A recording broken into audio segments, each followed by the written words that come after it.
The stagecoach rattled to a stop in a cloud of dust, and Daisy Greene clutched her worn leather satchel with white-knuckled fingers. San Bernardino, California, her new home, though the word felt hollow as an empty promise. Through the coach window, she could see a town sprawled beneath a merciless September sun, the year 1871, offering her both a fresh start and what felt increasingly like a death sentence. Last stop, San Bernardino. The driver's voice boomed as Daisy forced herself to her feet, trying to ignore the trembling in her knees. 22 years old, orphaned, and desperate enough to agree to marry a stranger, she stepped down from the coach, her pale blue dress already sticking to her back in the California heat. She scanned the faces of those waiting at the station, searching for the man who had responded to her advertisement in the matrimonial newspaper. Mr. Everett Henderson had described himself as a prosperous cattle rancher seeking a bride of good character, and she had accepted his proposal with the hasty desperation of someone with nowhere else to turn after her parents' deaths had left her destitute. Miss Greene. A balding man in an ill-fitting suit approached her, his smile revealing tobacco-stained teeth. "I'm Harold Pike, Mr. Henderson's associate. He sent me to collect you." Something in the man's eyes made Daisy's stomach twist with unease. Mr. Henderson didn't come himself. "Business matters, my dear. He's eager to meet you at his ranch." Pike reached for her bag. "The wagon's this way." Daisy followed him reluctantly, her steps slowing as they approached not a decent wagon but a dilapidated cart pulled by a single, weary-looking mule. Two rough-looking men sat waiting, eyeing her with expressions that made her blood run cold. "Ain't she a pretty one?" one of them drawled. Pike grabbed her arm roughly. "Get in. It's a long ride." "Where exactly are we going?" Daisy pulled back, sudden fear gripping her heart. Mr. Henderson's letters mentioned a ranch close to town. Pike's smile vanished. "Change of plans. Get in the wagon." Daisy took another step backward. "I think there's been some mistake. I should—" "There's no mistake," Pike snapped, his fingers digging into her arm. "Henderson paid good money for you, and he doesn't like to be disappointed." The blood drained from Daisy's face as the terrible reality dawned on her. There was no respectable rancher, no proper marriage awaiting her. She had been lured into something far more sinister.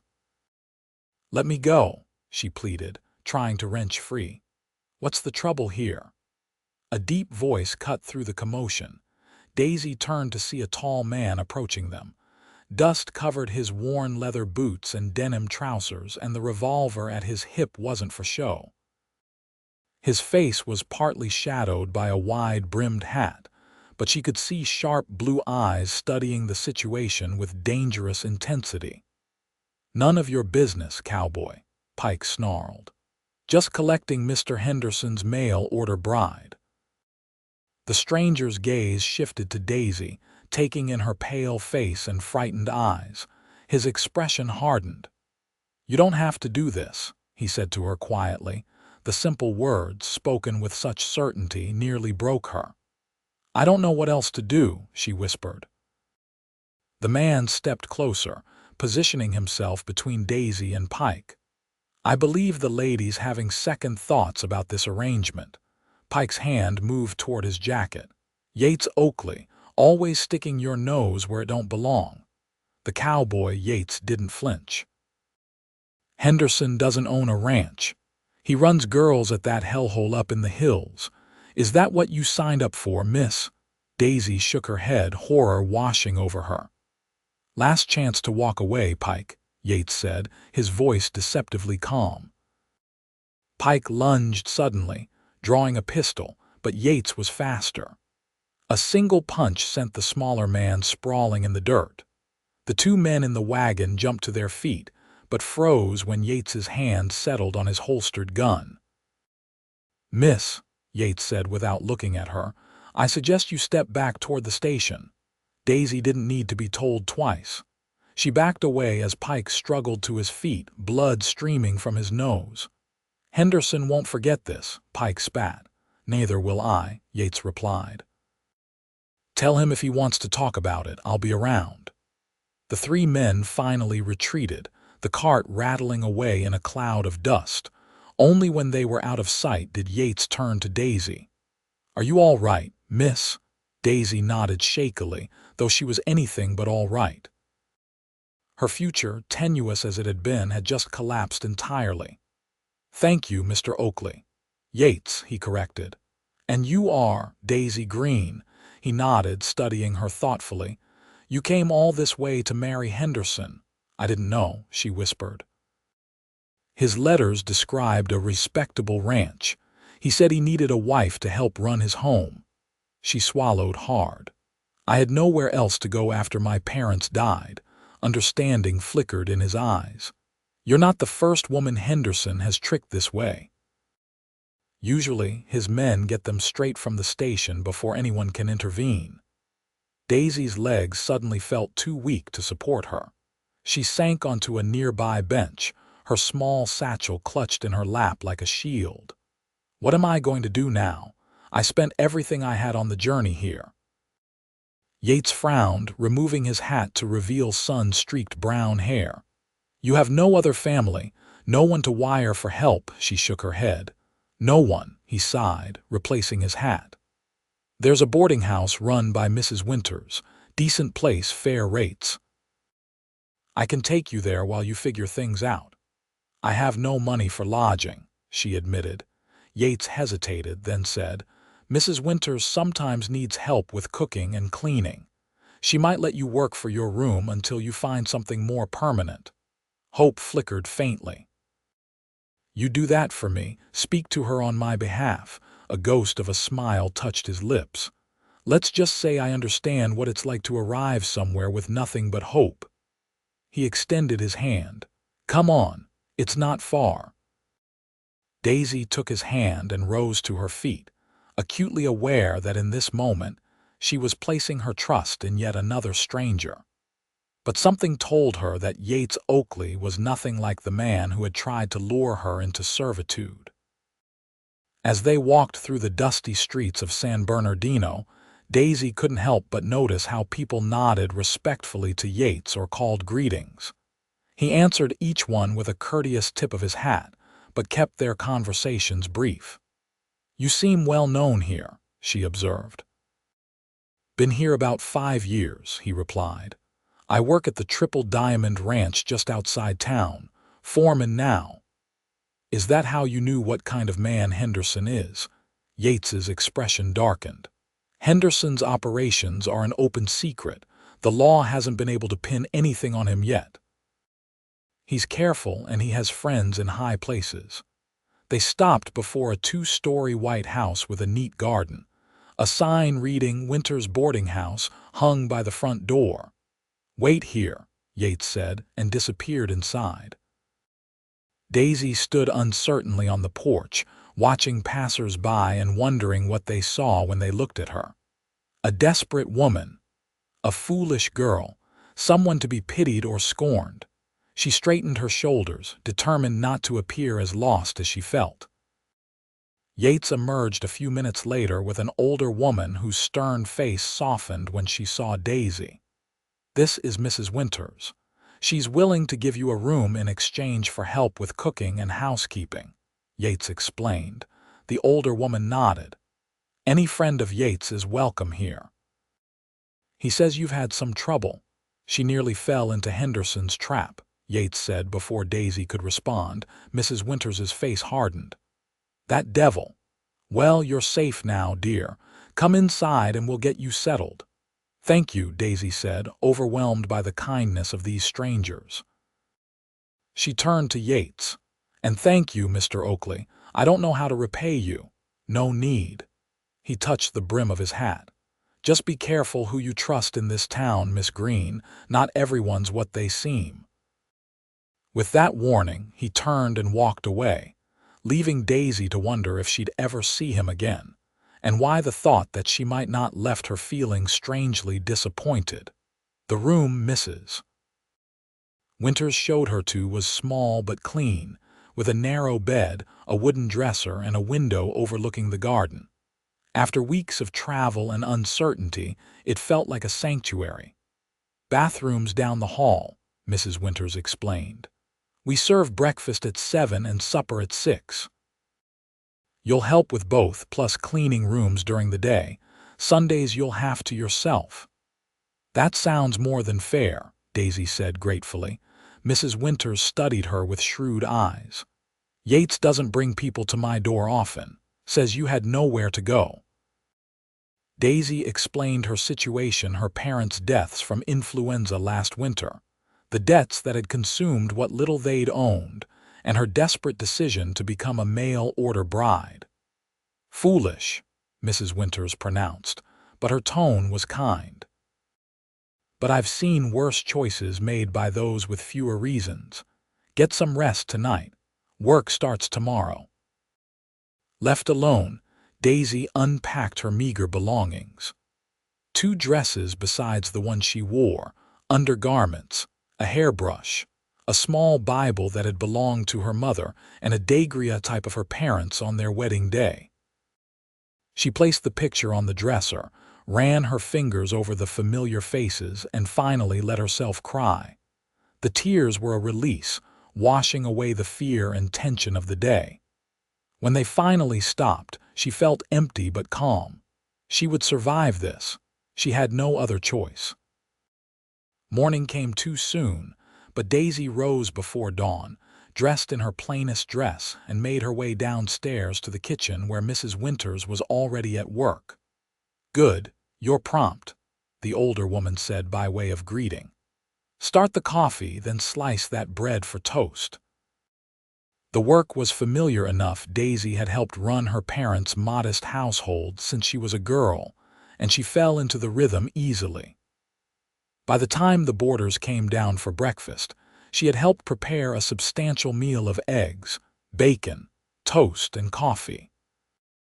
There were 5 regular boarders, 2 clerks from the mercantile, an elderly schoolteacher, a young widow who worked at the dressmaker's shop, and a quiet man who left early for the telegraph office each morning.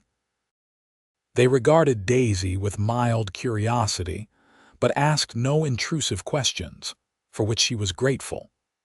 After breakfast, Mrs. Winters taught her how to turn down the rooms, change linens, and handle the laundry.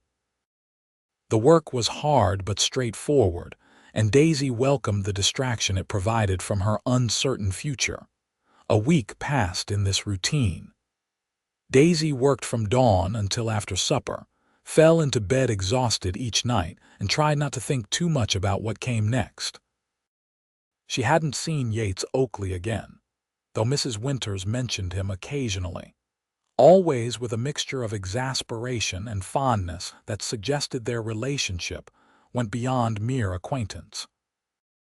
On her first Sunday off, Daisy attended the local church, where she sat quietly at the back and slipped out before anyone could engage her in conversation. She spent the afternoon walking through the town, getting her bearings and considering her options. San Bernardino was larger than she had expected, with several streets of businesses, mercantiles, a bank, saloons, a hotel, various shops, and even a small theater. The railroad had arrived a few years earlier, bringing growth and prosperity to the once small settlement. Standing outside the dressmaker's shop, she studied the fine garments in the window and considered whether her modest sewing skills might earn her employment there. It was while she was lost in this contemplation that she heard a familiar voice.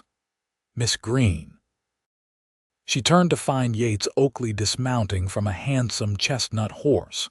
He was dressed much as he had been when they first met, though his clothes looked fresher, and his hair was damp as if recently washed.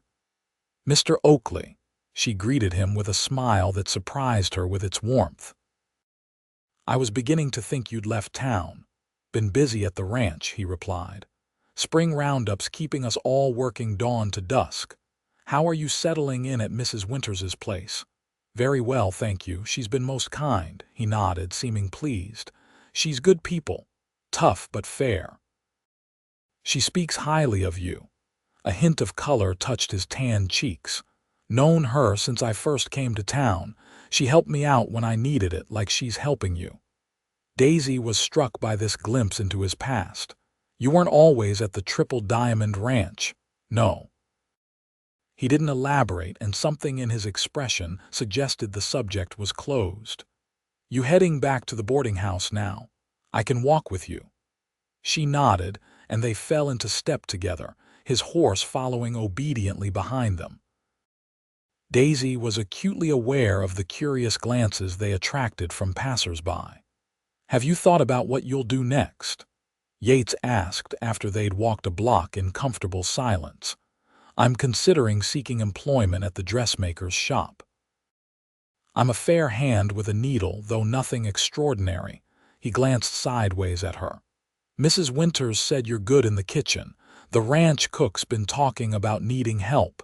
Daisy's heart quickened. At your ranch. It's honest work, decent pay, he said with a shrug that didn't quite convey the casualness he seemed to be aiming for.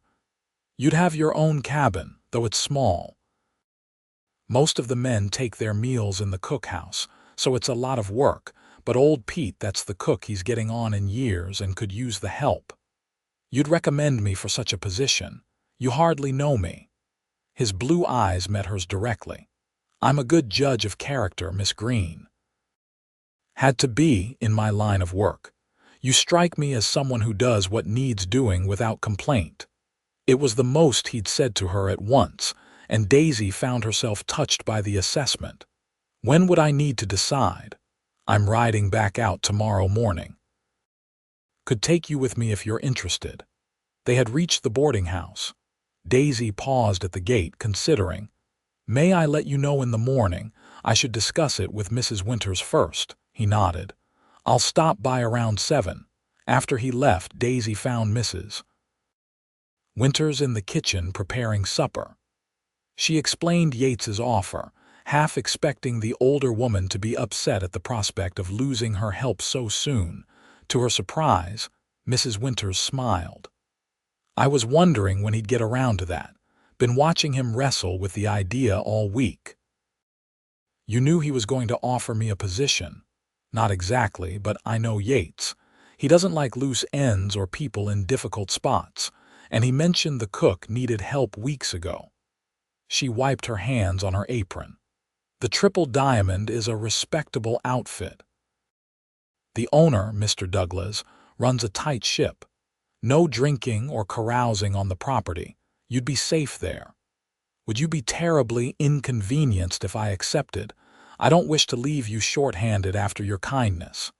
Mrs. Winters waved away her concern. I managed before you came, and I'll manage after.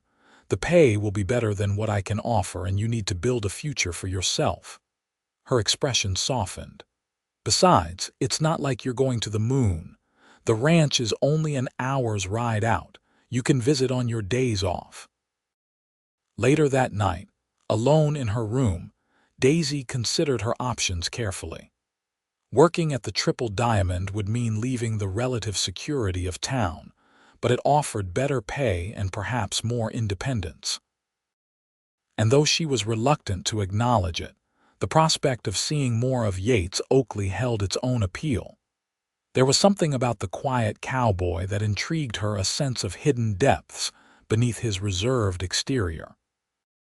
He'd shown her kindness without condescension and offered her a chance without making her feel indebted. By morning, her decision was made. She packed her few belongings, said her goodbyes to Mrs. Winters and the other boarders, and was waiting on the porch when Yates arrived with an extra horse, a gentle-looking mare. This is Daisy, he said, then looked embarrassed. The horse, I mean, named her before I met you. Seemed fitting you should ride her. Daisy smiled at the coincidence. She's beautiful. Yates helped her mount, his hands strong and steady at her waist. Once she was settled, he swung easily onto his own horse. It's about an hour's ride, he explained. Road's good most of the way. They rode out of town as the day was warming. following a well-traveled road that wound through rolling hills covered with spring wildflowers. Daisy, who had grown up in the more densely settled areas of Missouri, was struck by the vastness of the landscape. "It's so open," she remarked. "I feel like I can see forever." Yates nodded. "That's what drew me to this country, space to breathe." "Have you always been a cowboy?" He was quiet so long she thought he wouldn't answer. "No," he finally said. "Grew up back east. My father was a banker in Boston." The revelation surprised her. There was nothing in his manner or speech that suggested such origins. "What brought you west?"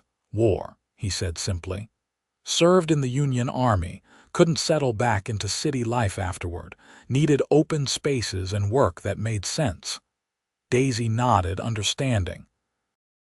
The Civil War had ended only 6 years earlier, but its shadow still stretched long across the nation. "My father served as well. He was never the same afterward." They fell silent then, each lost in their own thoughts as the horses carried them steadily toward the ranch. Eventually, the landscape opened into a broad valley, and Daisy could see buildings clustered near a creek, surrounded by fenced pastures where cattle grazed. "Triple Diamond," Yates said with quiet pride. 8,000 acres, 600 head of cattle, and the best water rights in the county. As they rode closer, Daisy could make out a large main house, several smaller cabins, a bunkhouse, stables, a cookhouse, and various outbuildings. Men worked in the corrals and rode in the distance, moving cattle from one pasture to another. Yates led her first to the main house, a handsome 2-story structure with a wide porch. A tall man with silver-streaked dark hair stood waiting for them. "Mr. Douglas," Yates greeted him, dismounting and helping Daisy down. "This is Miss Daisy Greene, the young woman I mentioned." Jacob Douglas extended his hand to Daisy. "Welcome to Triple Diamond, Miss Greene.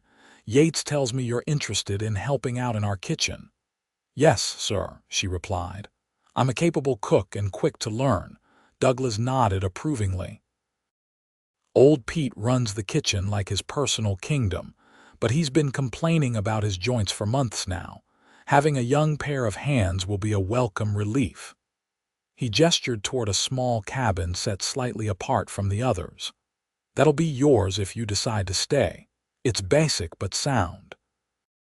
We provide room and board plus $20 a month." The sum was more than Daisy had dared hope for. "That's very generous, Mr. Douglas. Honest work deserves honest pay," he replied. "Yates, why don't you introduce Miss Greene to Pete, then show her the cabin?" "Supper's at 6, breakfast at 5. Yates nodded and led Daisy toward the cookhouse, a long, low building with smoke rising from the chimney. Inside, they found an elderly man with a wild shock of white hair kneading dough on a flour-covered table. "Pete, this is Miss Greene," Yates said. "She's here about helping in the kitchen." Old Pete looked up, flour dusting his bushy eyebrows. "About time. Been telling Jacob for months I can't keep feeding 20 hungry cowboys by myself." He eyed Daisy critically. "You know your way around a kitchen, girl?" "Yes, sir. I've been cooking since I was tall enough to reach the stove." Pete grunted. "We'll see. Can you make biscuits? The boys get ornery when there aren't biscuits." "My mother's recipe won ribbons at the county fair." Something like approval flashed in the old cook's eyes. "Come back after you're settled. I'll show you how things run here." Outside again, Yates led Daisy to the small cabin that would be her home. It was indeed basic, just one room with a narrow bed, a table and chair, a small dresser, and a pot-bellied stove for heat and cooking, though she'd be doing most of her cooking in the main cookhouse. A curtained alcove revealed a washstand with a pitcher and basin. "It's not much," Yates said, watching her reaction. "It's perfect," she replied honestly. After the uncertainty of the past months, having a place of her own, no matter how humble, felt like an incredible luxury. The wash house is behind the cookhouse. Saturday's bath day for most folks. There's an outhouse out back. He hesitated. Will you be all right out here? It's a bit isolated. Daisy appreciated his concern but was determined to show that she wasn't some fragile city girl. I'll be fine, Mr. Oakley. Yates, he corrected again. Nobody calls me Mr. Oakley except schoolmarms and preachers. She smiled. Yates, then, and I truly will be fine. This is a new beginning, and I'm grateful for it. Something in her words seemed to resonate with him. He nodded slowly. New beginnings are worth fighting for, he said quietly. I'll leave you to get settled. Pete will be expecting you soon. After he left, Daisy unpacked her few belongings, making the sparse cabin as homey as possible. She placed her parents' photograph on the dresser, smoothed the rough quilt on the bed, and took a deep breath. This was home now, at least for the time being. When she reported to the cookhouse, old Pete put her to work immediately, testing her skills by having her prepare biscuits and stew for the evening meal. The kitchen was well equipped, but showed signs of a bachelor's neglect: misplaced utensils, disorganized pantry, and a layer of grease on surfaces that should have been clean. Daisy set about her tasks efficiently, mentally cataloging all the improvements she would make once she had the kitchen properly in hand. By the time the ranch hands began filing in for supper, she had produced a hearty meal that even Pete grudgingly admitted was passable. The cowboys regarded her with curiosity, and a restraint that suggested Yates or Mr. Douglas had warned them to mind their manners. They introduced themselves politely as they collected their plates, and Daisy did her best to memorize names and faces. Yates came in last after ensuring all the men had been served. He nodded approvingly at the steaming plate Daisy handed him. Smells good, he said. Pete letting you do real cooking already? He supervised very closely, she replied with a smile. But yes, he let me make the biscuits and stew. High praise.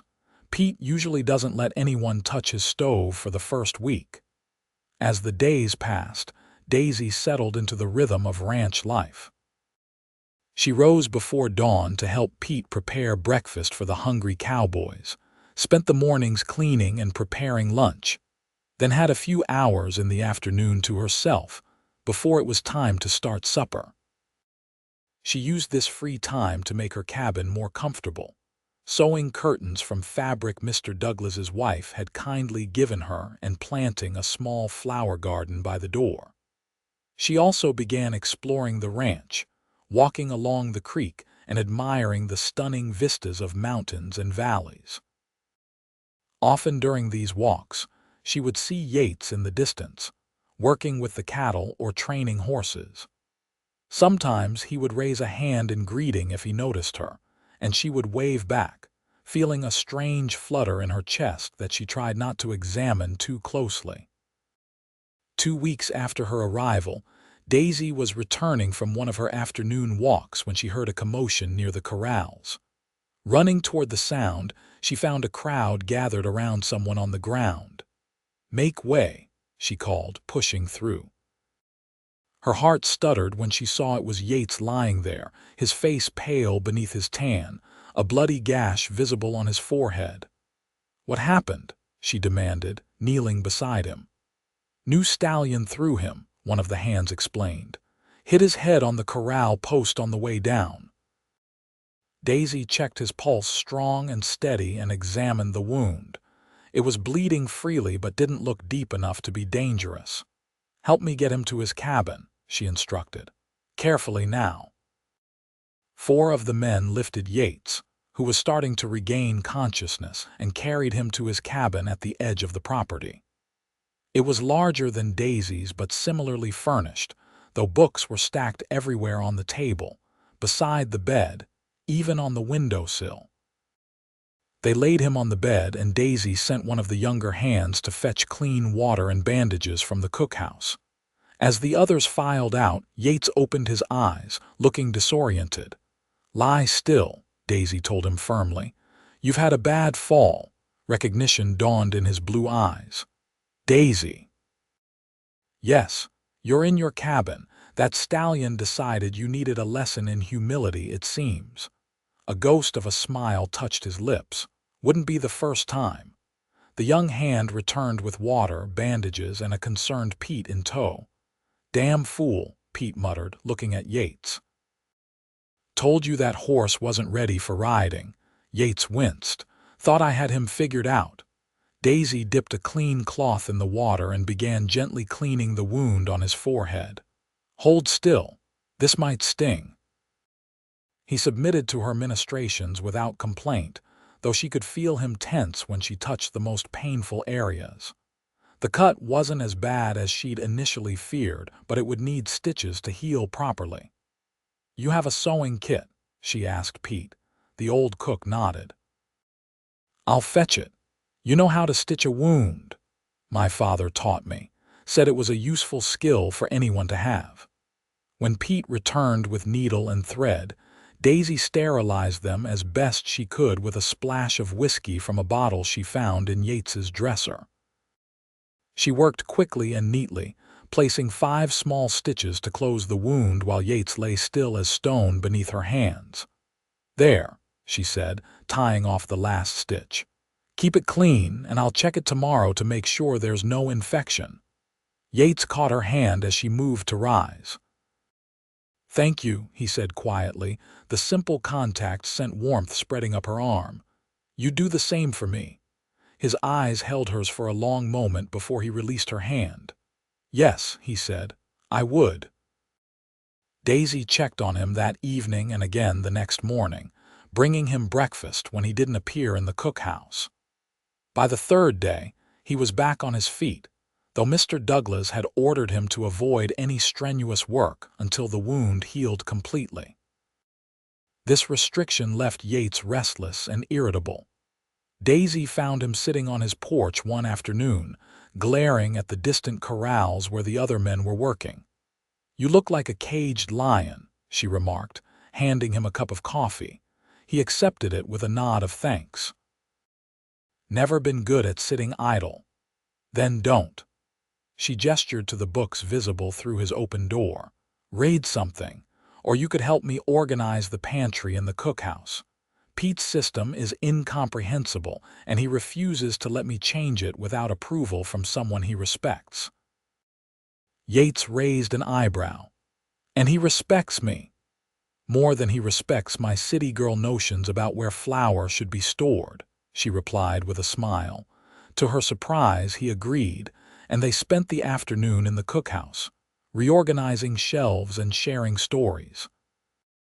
Yates told her about his first disastrous attempt at breaking a wild horse, spent more time in the dirt than on his back, and Daisy recounted her mother's horror when she'd once accidentally baked a mouse into an apple pie. "She never let me forget it." It was the most relaxed she'd ever seen him, and the most they'd spoken since she'd arrived at the ranch. When Pete returned and grumbled about the changes, Yates calmly explained the logic behind them until the old cook grudgingly conceded that perhaps the new arrangement made sense. "You have a gift for diplomacy," Daisy told him as they walked back toward their cabins that evening. Yates shrugged. "Just know how to speak Pete's language. He's been running this kitchen for 20 years, needs to feel his opinion matters." "Is that how you became foreman?" Understanding what people need, he considered the question seriously. "Partly. Also knowing when to push and when to step back. Cattle and men aren't so different sometimes. I'm not sure the men would appreciate the comparison," she laughed. A smile tugged at his lips. "Probably not." They'd reached her cabin. Daisy hesitated at the door, reluctant to end their conversation. "Would you like to come in for coffee?" Something flickered in his eyes' interest, quickly masked by caution. "Better not. Early start tomorrow," she nodded, hiding her disappointment. "Of course." "Good night, then." "Good night, Daisy." He tipped his hat and walked away, his tall figure silhouetted against the setting sun. Daisy watched him go, acknowledging to herself what she had been trying to deny for weeks. She was falling for Yates Oakley. The realization was both thrilling and terrifying. She had come to California seeking security, not romance, and she had no idea if Yates saw her as anything more than someone he had helped. The next morning, as Daisy was kneading dough for the day's bread, Mr. Douglas appeared in the cookhouse doorway. "Miss Greene, may I have a word?" She wiped her hands on her apron, nodding. "Of course, Mr. Douglas." He led her outside, his expression grave. "I've had some disturbing news from town. It seems Everett Henderson has been making inquiries about you." Daisy's blood ran cold. "What sort of inquiries?" "The kind that suggest he hasn't forgotten about your arrival. Sheriff Wilson sent word because he knows you're working here." Douglas frowned. "Yates mentioned there was some trouble when you first arrived, but he didn't elaborate." Briefly, Daisy explained about Henderson and the trap she'd nearly fallen into. Douglas listened with growing anger. "Henderson's operations have been a thorn in this county's side for years," he said when she'd finished. "The law can't seem to touch him, but that doesn't mean he can go around threatening young women." He studied her face.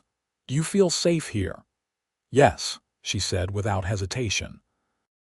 "I haven't thought about Henderson in weeks." Douglas nodded. "Good. But just to be sure, I'd prefer if you didn't go into town alone for a while. If you need anything, one of the men can accompany you." The restriction chafed, but Daisy understood the precaution. "Thank you for your concern, Mr. Douglas." When she returned to the cookhouse, Pete took one look at her face and demanded to know what was wrong. After she explained, the old cook's expression hardened. "That snake Henderson," he muttered, "been causing trouble for years. Tried to buy part of the Triple Diamond water rights a while back, got nasty when Jacob refused." "Why would he be interested in me now?" Daisy wondered aloud. "Surely there are other women he could find." Pete shook his head. "Man like that hates to lose. Probably sees you getting away as a personal insult." He patted her shoulder awkwardly. "Don't you worry, though. Nobody gets past Triple Diamond men to hurt one of our own." The words warmed her heart. In just a few weeks, she had found a place where she belonged, people who considered her one of their own. It was more than she had dared hope for when she'd stepped off that stagecoach. That evening, as she was finishing up in the kitchen, Yates appeared in the doorway, his expression grim. "Jacob told me about Henderson," he said without preamble. Daisy nodded, continuing to wipe down the work table. "Mr. Douglas thinks I shouldn't go into town alone. He's right." Yates stepped further into the kitchen. "Henderson's dangerous when crossed. And he has a particular dislike for me after a few disagreements over the years." She looked up at that. "Is that why you were so quick to intervene that day at the station? Because of this history with Henderson?" "Partly," he admitted, "but mainly because I could see you were afraid." He hesitated, then added, "I'd have done the same for any woman in your situation." The clarification stung more than it should have. "Of course," she said briskly. "It was fortunate for me that you were there." Yates studied her for a long moment, seeming to debate something internally. Finally, he said, "I'm riding into town tomorrow for supplies. Would you like to come? You mentioned needing fabric for curtains." The invitation surprised her. "I thought I wasn't supposed to go to town." "Not alone," he corrected, "but you'd be with me." The prospect of spending several hours in Yates's company, away from the ranch, made Daisy's pulse quicken. "I'd like that, thank you," he nodded. "We'll leave after breakfast, should be back by sundown." The next morning dawned clear and warm. Daisy rose early to help Pete prepare breakfast, then hurried back to her cabin to change. She chose her best dress, a simple blue cotton that brought out the color of her eyes, and took extra care with her hair, pinning it into a neat bun at the nape of her neck. Yates was waiting by the stables with the horses already saddled.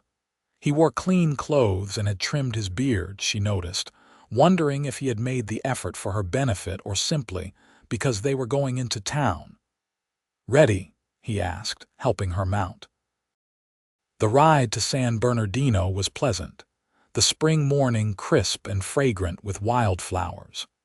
Yates was more talkative than usual, pointing out landmarks and sharing stories about the area's history. Daisy found herself laughing at his dry observations about some of the town's more colorful characters. In town, they first stopped at Mrs. Winters's boarding house, where the older woman welcomed Daisy with a warm hug. "You're looking well," Mrs. Winters said, examining her critically. "Ranch life agrees with you." "It does," Daisy admitted. "I never expected to find such contentment there."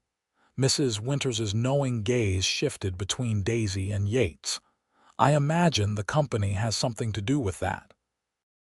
Daisy felt heat rise in her cheeks and quickly changed the subject, asking about the boarders and town news. After promising to visit again soon, they continued on their errands, the mercantile for ranch supplies, the dressmaker's shop for fabric, and the post office, where Yates collected mail for the ranch. They were just leaving the mercantile when a familiar figure stepped into their path. Harold Pike, looking considerably less confident than he had at the stage-coach station but no less malevolent, blocked their way. "Well, well," Pike drawled. "Miss Greene and her guardian angel. Henderson will be interested to know you're in town." Yates moved subtly, positioning himself between Daisy and Pike. "Move along, Pike. We have no business with you or Henderson." Pike's smile was ugly. "Henderson doesn't see it that way. Says the lady still owes him for the stagecoach ticket he paid for." "That's a lie," Daisy said, anger overtaking her fear. "I paid my own way. Your word against his." Pike shrugged. "He's still mighty interested in collecting what he's owed one way or another." Yates's hand dropped to the gun at his hip. "That sounds like a threat." Pike raised his hands in mock surrender. "Just passing along a message. Henderson says the debt can be settled for $50, otherwise." He let the implication hang in the air. "There is no debt," Yates said flatly. "And if Henderson has a problem with that, he can come speak to me himself instead of sending his errand boy." Pike's face darkened. "He might just do that. Better watch your back, Oakley." With a final sneer, he sidestepped around them and disappeared into the saloon across the street. Daisy realized she was trembling only when Yates took her elbow to steady her. "Are you all right?" he asked quietly. She nodded, though her heart was racing. "I'm sorry. I never meant to bring trouble to you or the ranch." "You didn't," he said firmly. "Henderson and I have history that has nothing to do with you. He's just using this as an excuse." He guided her toward their horses. "We should head back." The ride home was subdued, both lost in their own thoughts. As the ranch came into view, Daisy broke the silence. "What history do you have with Henderson, if you don't mind my asking?" Yates was quiet for so long she thought he wouldn't answer. Finally, he said, 3 years ago, Henderson tried to force a young woman named Clara to work in his establishment.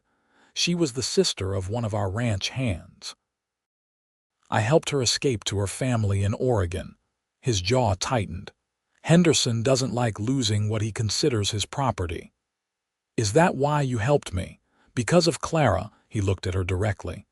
"I helped you because you needed help, same as I would for anyone."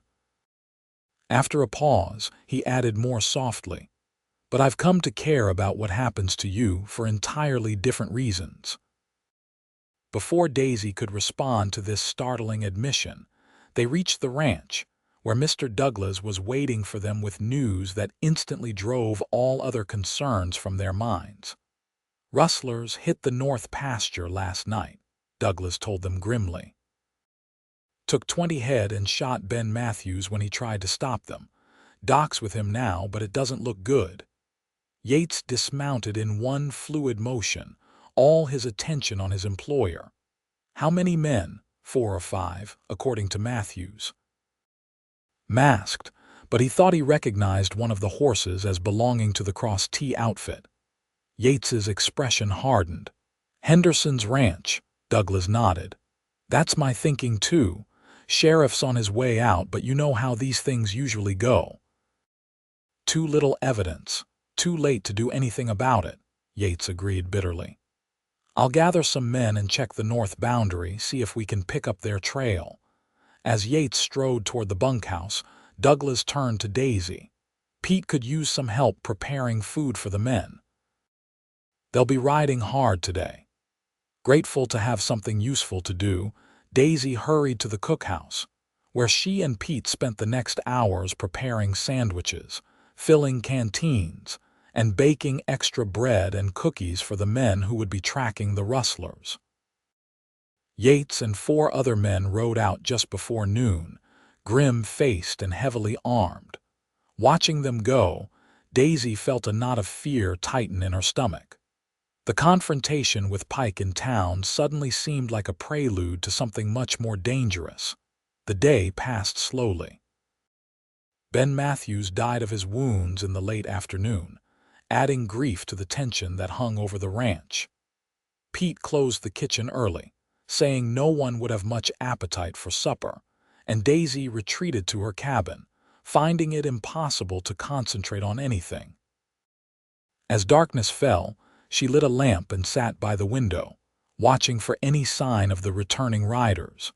It was well past midnight when she finally heard hoofbeats approaching. Wrapping a shawl around her shoulders, she stepped outside to see Yates and the others dismounting wearily at the stables. Relief flooded through her at the sight of him, dusty but unharmed. She waited on her porch until he broke away from the group and walked toward her. "You're still up," he said, stopping at the foot of her steps. "Couldn't sleep." She studied his exhausted face. "Did you find them?" "Tracked them to the edge of Henderson's property, then lost the trail." Frustration laced his voice. "Too dark to see much, and Henderson's men were watching the boundaries. You think he was behind it? I know he was." Yates removed his hat, running a hand through his hair. "This is how it starts. First rustling, then accidents start happening. He wants to weaken the Triple Diamond enough that Douglas will sell out." Daisy felt cold despite the mild night. "Because of me?" "No," he said firmly. "This has been building for years. Henderson wants the Triple Diamond water rights, and Douglas won't sell at any price." He sighed. "But our encounter with Pike today probably accelerated his timeline. What happens now?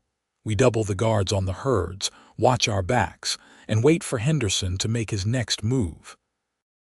Yates looked at her with concern. "You should be careful. Stay close to the ranch house during the day and keep your doors locked at night." The warning sent a chill through her. "Do you think he would come after me here? I think Henderson is capable of anything." His expression softened slightly. "But I won't let anything happen to you. None of us will." The promise warmed her despite her fears. "You should get some rest. You look exhausted." He nodded, replacing his hat. "Good night, Daisy." "Good night, Yates. Be careful." He gave her a tired smile. "Always am." The next few days passed in a state of heightened vigilance. Extra men were assigned to watch the herds, and no one traveled alone, even on ranch property. Ben Matthews was buried on a quiet hillside overlooking the ranch, with all the hands in attendance. Despite the tension, regular work continued. Cattle needed tending, horses required training, and everyone still needed to be fed. Daisy threw herself into her kitchen duties, finding comfort in the routine of cooking and baking. She also began spending more time with Mrs. Douglas, who visited the ranch twice a week from her home in town, helping the older woman with mending and other household tasks. It was during one of these sessions, as they sat on the main house porch darning socks, that Mrs. Douglas broached a subject Daisy had been avoiding. "You care for him, don't you?" the older woman asked without preamble. Daisy's needle paused mid-stitch.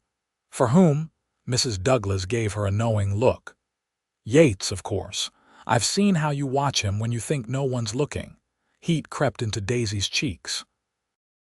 I admire him, she admitted carefully. He's been very kind to me. Kindness isn't what makes your face light up when he walks into a room. Mrs. Douglas smiled gently. It's all right, dear. He's a good man, though he carries more burdens than most. He's very private about his past, Mrs. Douglas nodded. The war left its mark on him, as it did on so many, and there was a young woman back in Boston. The engagement ended badly, I gather, though Yates never speaks of it. This new information made Daisy's heart sink. Perhaps his reserve wasn't just his natural temperament, but a shield against further hurt. In any case, Mrs. Douglas continued, I haven't seen him as attentive to anyone as he is to you since he's been with us. That says something. Before Daisy could respond, the sound of approaching riders drew their attention. 4 men on horseback were coming up the main drive, none of them from the Triple Diamond. Mrs. Douglas stood, her expression wary. Go inside and fetch Jacob, she told Daisy quietly. I don't recognize these men. Daisy hurried inside to find Mr. Douglas, who was reviewing ledgers in his study. At her news, he immediately went outside, instructing her to stay inside and send any ranch hands she saw toward the main house. From the window, Daisy watched the confrontation unfold. The leader of the visitors was a well-dressed man with a silver beard and cold eyes, Everett Henderson himself, she realized with a jolt. He appeared to be arguing with Douglas, gesturing expansively while his 3 companions sat their horses with hands resting near their guns. Yates arrived from the direction of the corrals, followed by several other ranch hands. Even from a distance, Daisy could see the tension in his posture as he positioned himself beside Douglas. The standoff continued for several minutes before Henderson and his men finally turned their horses and rode away. Only then did Daisy step outside, her heart still racing. What did he want? She asked Douglas. The rancher's face was grim. To make threats disguised as a business proposition. Offered to buy the north section again, said he'd prevent further incidents if I agreed. Did he mention me? Douglas hesitated. He did. Said he had a prior claim on your services that he expected to be honored.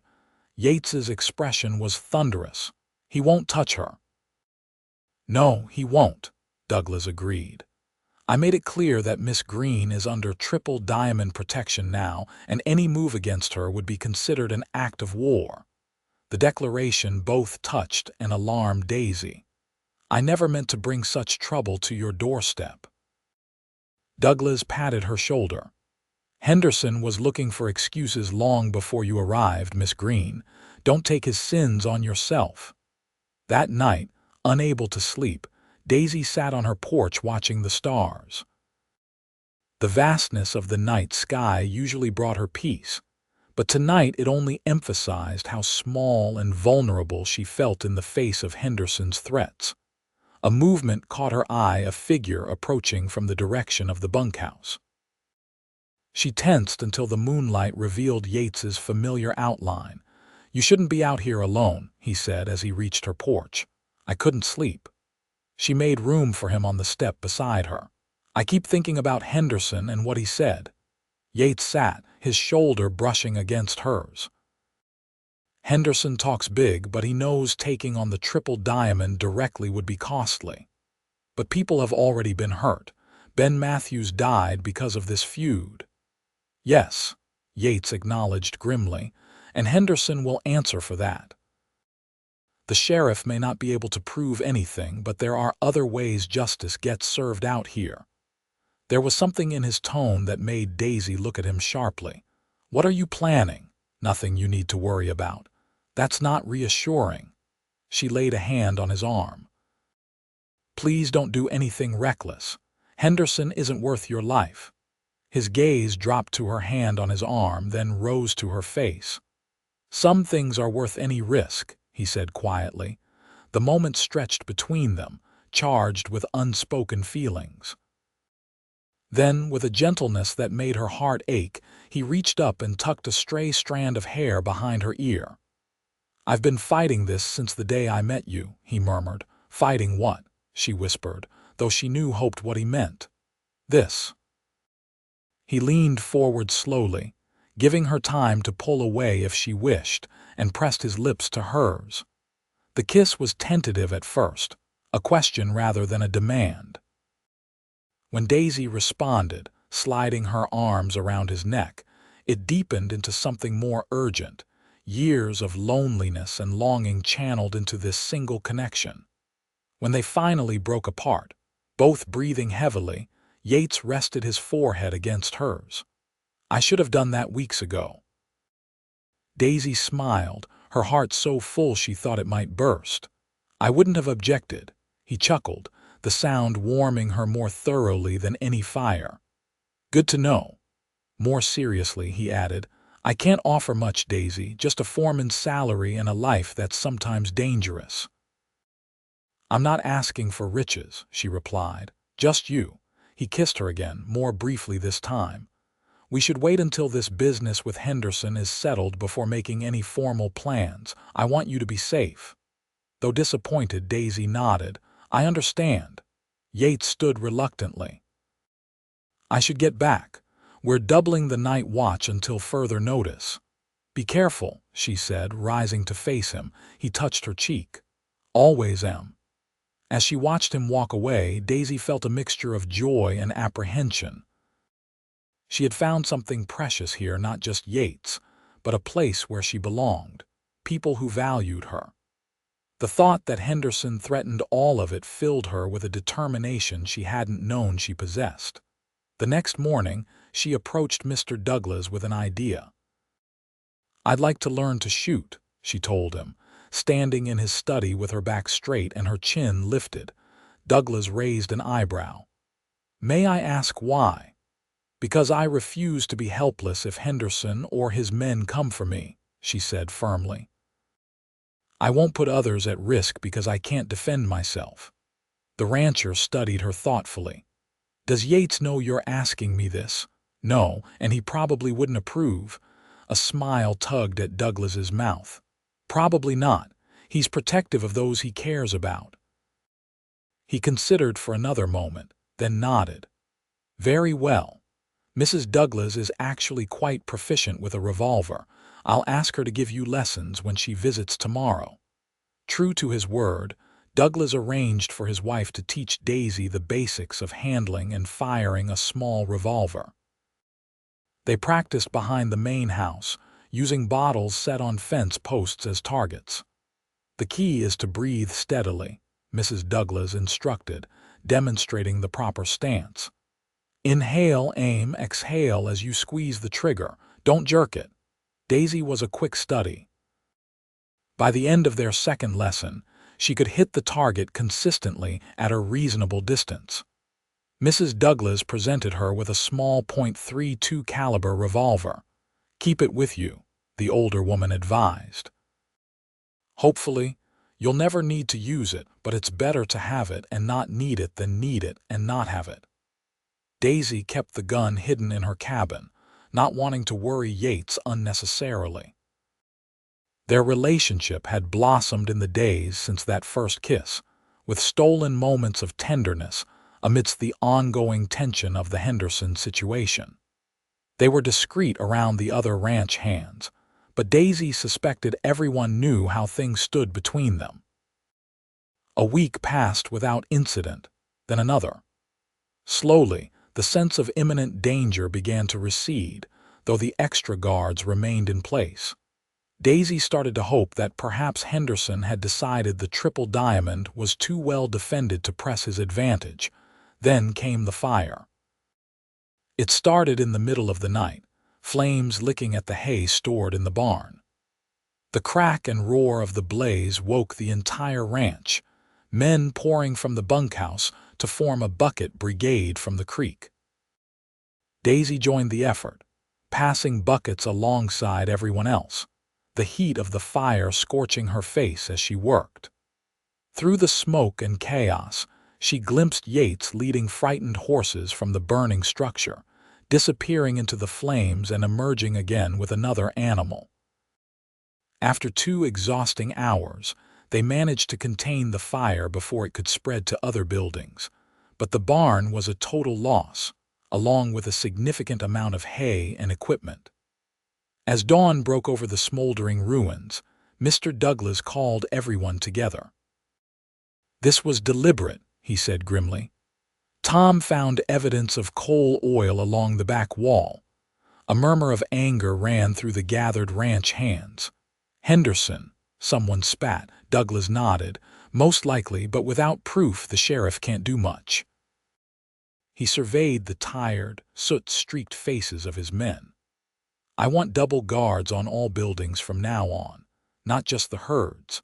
And I'm offering a $500 reward to anyone who can provide evidence linking Henderson to either the fire or the rustling." As the meeting broke up, Daisy sought out Yates, finding him at the water trough washing soot from his face and arms. A nasty burn marked his forearm where a falling ember had landed. "Let me see that," she said, taking his arm gently. "It's nothing," he insisted, but allowed her to examine the wound. "It needs to be cleaned and bandaged properly. Come to my cabin." Once inside, she set about treating the burn, applying a salve Mrs. Douglas had given her for minor injuries and wrapping it with clean cloth. Yates watched her work, his expression unreadable. "What are you thinking?" she asked, tying off the bandage. "That I'm tired of waiting for Henderson to make the next move." His voice was hard. "He won't stop until someone stops him." Alarm coursed through her. "Yates, please don't do anything rash. The law has had years to deal with Henderson," he interrupted. "They've done nothing because he's careful and well-connected. So your answer is to take the law into your own hands. That makes you no better than him." His eyes flashed. "Men like Henderson only understand one language." "And what happens if you confront him and don't come back?" she demanded, fear making her voice sharper than intended. "What happens to everyone who cares about you?" The question seemed to penetrate his anger. His expression softened slightly. "I don't plan on not coming back. No one ever does." She took his hands in hers. "Promise me you won't go after Henderson alone." He hesitated, then sighed. "I promise not to go after him alone, but something has to be done, Daisy. This can't continue." It wasn't the complete reassurance she wanted, but it was all he seemed willing to give. She nodded, accepting the compromise for now. 2 days later, Sheriff Wilson rode out from San Bernardino with news that changed everything. "Henderson's been shot," he announced to a stunned Douglas and Yates. "Found him in his office this morning with a bullet in his chest." "Dead?" Yates asked, his face carefully neutral. "No, but it's touch and go. Doc says it could go either way." The sheriff's eyes narrowed. "Interesting timing, considering your recent troubles with him." "Are you accusing one of my men?" Douglas demanded. Wilson raised his hands. "Just noting the circumstances." "For what it's worth, Henderson's foreman swears it was a business rival from Los Angeles who'd been threatening him for weeks. Man was seen riding away from the Cross T around the time of the shooting." Daisy, who had been listening from the porch steps, caught the flash of surprise in Yates's eyes. Whoever had shot Henderson, it hadn't been him. "Well, I hope he pulls through," Douglas said without much conviction. "For justice's sake, if nothing else." After the sheriff left, Yates found Daisy in the garden behind her cabin, where she was weeding the small plot of vegetables she'd started. "I didn't do it," he said without preamble. She looked up at him, shielding her eyes from the sun. "I know. You do. I saw your face when the sheriff told us. You were surprised." She rose, brushing dirt from her hands. "Besides, you promised you wouldn't go after him alone, and you're not a man who breaks his promises." Relief washed over his features. "No, I'm not." "Do you think he'll survive?" Yates shrugged. Hard to say, but even if he does, he'll be weakened.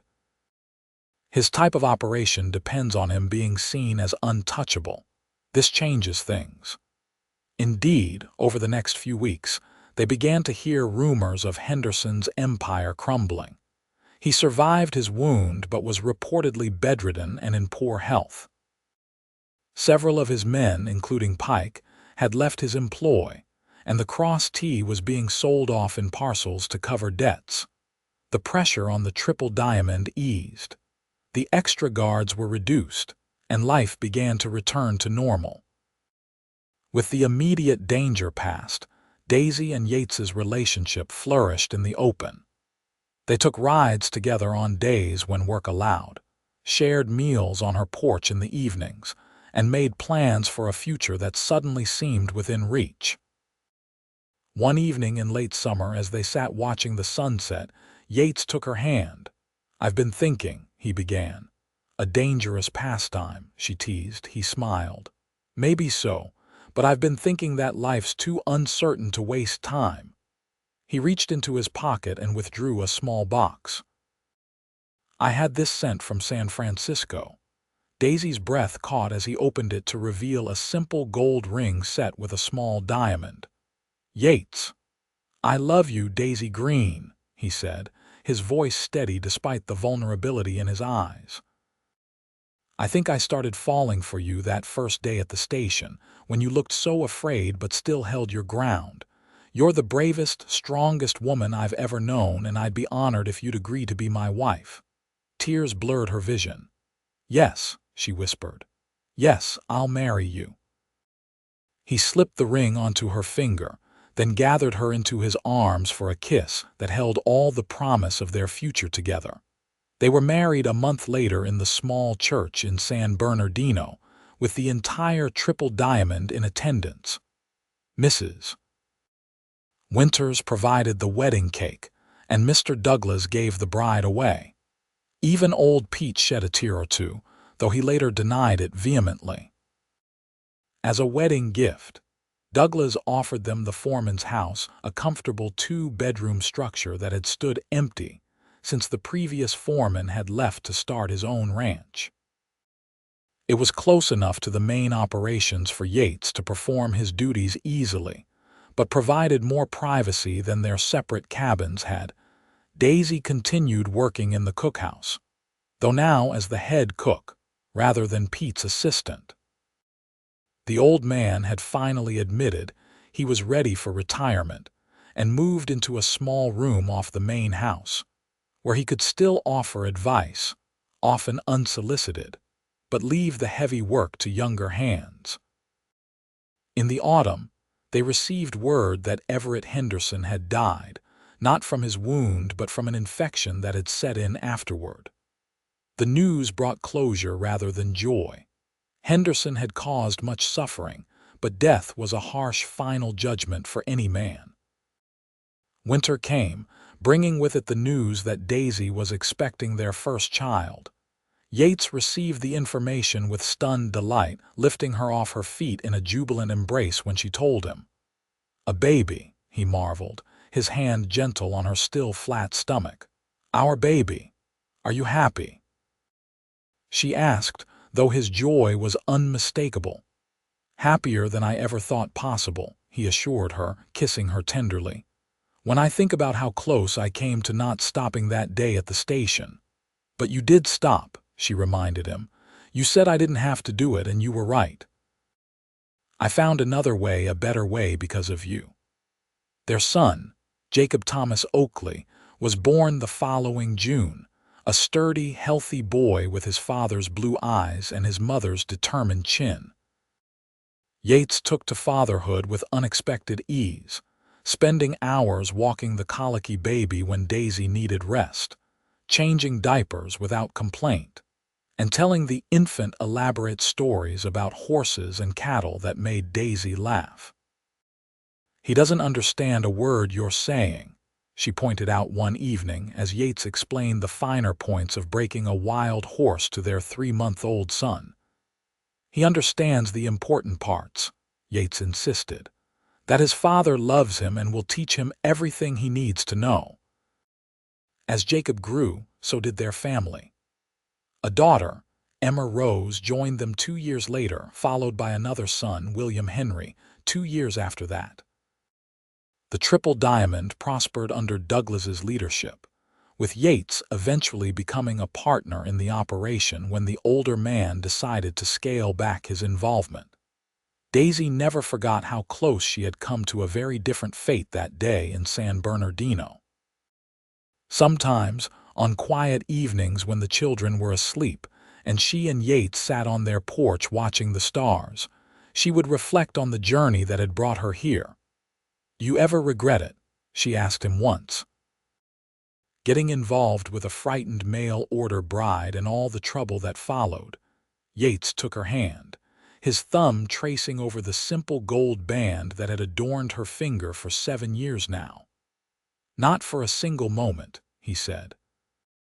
"That day at the station, I saw something in your eyes, a strength you might not have even known you possessed. I wanted to help you find it." He smiled, the lines around his eyes crinkling. "And I did, though it turned out you didn't need much help after all." "I needed you," she corrected him. "I still do. And I need you, always will." He pulled her close against his side, pressing a kiss to her temple. "You know, for a man who spent years running from his past and avoiding attachments, I've become remarkably fond of being settled." Daisy laughed. "Is that what we are, settled?" "In all the best ways." He gestured toward their house, where their children slept peacefully. "Home, family, purpose, everything I never knew I wanted until I found you." As the years passed, San Bernardino grew from a frontier town into a prosperous city. The railroad brought more settlers, and the open range gradually gave way to fenced properties and cultivated fields. The Triple Diamond adapted with the times, focusing more on breeding quality stock and less on the vast herds of the early days. When Jacob turned 18, he joined his father in running the ranch, showing an aptitude for the business side that complemented Yates's practical experience. Emma became a teacher in the growing school, while William showed interest in the law, eventually studying in San Francisco before returning to establish a practice in San Bernardino. On their 25th wedding anniversary, the entire community gathered to celebrate Yates and Daisy Oakley. There were few left who remembered the day a frightened mail-order bride had stepped off the stage, or the young foreman who had intervened to save her from a predator's trap. But their story had become something of a local legend, embellished over time but true in its essentials. As they danced together that evening, surrounded by friends, children, and even grandchildren, Yates held Daisy close and whispered, "Thank you." "For what?" she asked, looking up into the face she had loved for a quarter century. "For being brave enough to start over. For trusting me when you had every reason not to trust anyone. For building this life with me." He touched her cheek gently. "For everything." Daisy smiled, thinking of the frightened young woman she had been and the journey that had brought her here. "I should be thanking you," she said. "You gave me the greatest gift that day." "What's that?" "A choice." She stretched up to kiss him softly. "You said I didn't have to do this, and in that moment you gave me back control of my own life." Her eyes shone with tears and laughter. "Of course, I had no idea that choosing not to marry Henderson would lead me to marry you instead." "Best decision you ever made," he teased. "Second best," she corrected. "The best was saying yes when you proposed." As they continued to dance beneath the stars, Daisy reflected on the long, sometimes difficult but ultimately beautiful road they had traveled together. From a moment of fear and desperation, had grown a life filled with love, purpose, and joy, proof that sometimes the greatest journeys begin when someone offers you the chance to choose your own path. And in the years that followed, whenever she remembered that fateful day at the stagecoach station, she gave thanks for the cowboy who had seen her fear and offered her freedom, never suspecting that in saving her, he was also finding his own heart's home.